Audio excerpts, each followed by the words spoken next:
AC ఉన్న వాళ్ళందరూ కామన్గా ఫేస్ చేసే ప్రాబ్లం గ్యాస్ లీక్.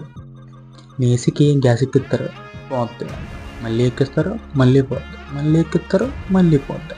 అలా ఎందుకు పోద్ది అంటే ఈ కాయిల్ ఉంది కదా, ఏసీ కాయిల్, దీని లోపల ఏమైనా లీక్లు వస్తే అలా గ్యాస్ పోద్ది అనమాట. అండ్ ఇక్కడ చూడండి, ఎక్కడో లీక్ ఉంది ఒక రింగ్కి, అండ్ ఈ రింగ్ కూడా ఒక లీక్ ఉంది. సోప్ వాటర్ పెడతాను చూడండి, షాంపూ వాటర్, చూసారా చిన్న చిన్న బెలూన్స్ వస్తున్నాయి, అది లీక్ అన్నమాట. ఆ లీక్ ఉంటే మనం ఎన్నిసార్లు గ్యాస్ ఎక్కించుకున్నా సరే బొక్కపడ్డ బెలూన్కి గాలి వదలడం లాంటిది అన్నమాట. ఇది మనం ఎన్నిసార్లు గాలి వదినా కన్నం ఉన్న బెలూన్ ఏమవుతుంది, గాలి పెట్టిపోతుంది. ఇదే అంతే, మనం ఎన్నిసార్లు గ్యాస్ ఎక్కించినా సరే ఆ కన్నంలోంచి అలా గ్యాస్ పోతూనే ఉంటుంది. అండ్ మనకైతే ఇది ఆయిల్ స్పాట్ ఉండడం వల్ల ఈజీగా దొరికేసింది. అండ్ మ్యాక్సిమం చాలా మటుకు ఇండోర్ కాయిల్ లీకులు దొరకవు, నైట్రోజన్ వేసుకోవాల్సిందే. Like and subscribe. అండ్ ఈ కాయిల్ రిపేర్ ఎలా చేయాలో మీకు తర్వాత చూపిస్తాను.